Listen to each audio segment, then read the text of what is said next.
ലോകം യുക്രൈനിന്റെ ഫ്രണ്ട് ലൈനിലെ സൈനിക നീക്കങ്ങളെയാണ് ഉറ്റുനോക്കുന്നതെങ്കിൽ നമ്മൾ ചർച്ച ചെയ്യുന്നത് യുക്രൈനെ കാത്തിരിക്കുന്ന ഏറ്റവും വലിയ സ്ട്രക്ചറൽ ക്രൈസിസിനെ കുറിച്ചാണ്. റഷ്യൻ അധിനിവേശം തുടങ്ങി 2.5 വർഷത്തിലധികം പിന്നിടുമ്പോൾ യുക്രൈൻ ജനസംഖ്യ തകർച്ചയുടെ ഭീഷണിയിലാണ്. 2022 മുൻപ് 4.2 കോടി ജനസംഖ്യയുണ്ടായിരുന്ന രാജ്യത്ത് ഇപ്പോൾ യുക്രൈൻ കൺട്രോൾ ചെയ്യുന്ന പ്രദേശങ്ങളിലെ ജനസംഖ്യ 3.1 കോടിയിൽ താഴെയായി കുറഞ്ഞുവെന്നാണ് ഏറ്റവും പുതിയ എസ്റ്റിമേറ്റുകൾ സൂചിപ്പിക്കുന്നത്. യുക്രൈനിന്റെ നാഷണൽ അക്കാഡമി ഓഫ് സയൻസസിന്റെ ഇൻസ്റ്റിറ്റ്യൂട്ട് ഓഫ് ഡെമോഗ്രാഫിയുടെ പ്രവചനങ്ങൾ പ്രകാരം 2051ഓടെ രാജ്യത്തെ ജനസംഖ്യ വെറും 2.5 കോടിയായി കുറഞ്ഞേക്കാമെന്നാണ്. ഒരു രാജ്യത്തിന്റെ ഭാവി തലമുറയെ ഇല്ലാതാക്കിക്കൊണ്ടുള്ള ഈ ദുരന്തം എങ്ങനെയാണ് സംഭവിക്കുന്നത്? യുക്രൈനിലെ ജനസംഖ്യാ പ്രതിസന്ധിക്ക് പിന്നിൽ 4 നിർണായക ഫാക്ടറുകളുണ്ട്.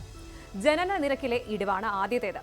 യുക്രൈനിന്റെ ഫെർട്ടിലിറ്റി റേറ്റ് ഇപ്പോൾ ഒരു സ്ത്രീക്ക് ഒരു കുട്ടി എന്നതിലേക്ക് എത്തി നിൽക്കുകയാണ്. ഇത് യൂറോപ്പിലെ തന്നെ ഏറ്റവും ലോവസ്റ്റ് റേറ്റ് ആണ്. 2023 ജനിച്ച കുട്ടികളുടെ എണ്ണം ആധുനിക യുക്രൈൻ ചരിത്രത്തിലെ ഏറ്റവും കുറഞ്ഞ ഫിഗർ ആയിരുന്നു. അടുത്തത് മാസ് ഇമിഗ്രേഷൻ ആണ്. 7 മില്യണിലധികം ആളുകൾ യൂറോപ്പിലെ വിവിധ രാജ്യങ്ങളിലേക്ക് അഭയാർത്ഥികളായി പലായനം ചെയ്തു. ഇതിൽ ഭൂരിഭാഗവും വർക്കിംഗ് ഏജിലുള്ള യുവതികളും കുട്ടികളുമാണ്. ഇതിൽ 50% ആളുകൾ പോലും തിരികെ വരാൻ സാധ്യതയില്ലെന്ന് വിദഗ്ധർ മുന്നറിയിപ്പ് നൽകുന്നു. ഇനി മരണനിരക്കിലെ വർധനവാണ്. യുദ്ധം കാരണം സൈനികരും സിവിലിയൻസും ഉൾപ്പെടെയുള്ള മരണസംഖ്യ വർദ്ധിച്ചത് രാജ്യത്തെ ആക്റ്റീവ് പോപ്പുലേഷനെ ഇല്ലാതാക്കുന്നു. ചില പ്രദേശങ്ങളിൽ ബർത്ത് റേറ്റിന്റെ 3 ഇരട്ടിയാണ് ഡെത്ത് റേറ്റ് എന്ന് പറയുന്നത്. ഇനിയുള്ളത് തൊഴിൽ ശക്തിയുടെ കുറവാണ്. UN റിപ്പോർട്ടുകൾ പ്രകാരം യുദ്ധം അവസാനിക്കുമ്പോൾ രാജ്യത്തിന് ഏകദേശം 4.5 മില്യൺ തൊഴിലാളികളുടെ കുറവുണ്ടാകുമെന്നാണ്. റീകൺസ്ട്രക്ഷണൽ വർക്കുകൾക്ക് ഇത് വലിയ ചലഞ്ചാകുമെന്ന് ചുരുക്കം. ഒട്ടും പിന്നിലല്ലാതെ സാമ്പത്തികവും സാമൂഹികവുമായ ഭീഷണികളുമുണ്ട്. ഈ ഡെമോഗ്രാഫിക് ഷിഫ്റ്റ് യുക്രൈനിന്റെ സാമ്പത്തിക ഭാവിയെയാണ് തകർക്കുന്നത്. ഒന്നാമതായി പെൻഷൻ പ്രതിസന്ധിയാണ്.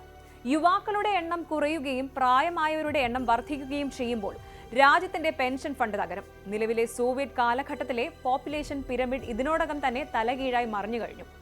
അടുത്തത് ജീവിത നിലവാരമാണ്.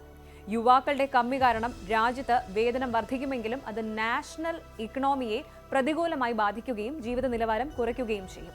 ഈ ക്രൈസിസ് മറികടക്കാൻ യുക്രൈൻ സർക്കാർ ഡെമോഗ്രാഫിക് ഡെവലപ്മെന്റ് സ്ട്രാറ്റജി 2040 വരെ ലക്ഷ്യമിട്ട് രൂപം നൽകിയിട്ടുണ്ട്.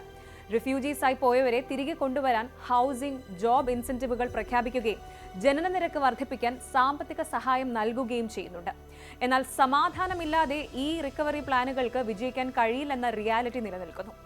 യുക്രൈനിന്റെ ദേശീയ നിലനിൽപ്പ് തന്നെ ചോദ്യം ചെയ്യപ്പെടുന്ന ഈ അവസ്ഥയിൽ അന്താരാഷ്ട്ര സമൂഹം നൽകുന്ന പിന്തുണ ആയുധങ്ങൾക്കുമപ്പുറം മാനുഷിക വിഭവങ്ങളുടെ സംരക്ഷണത്തിന് കൂടി വേണ്ടിയുള്ളതാകണം.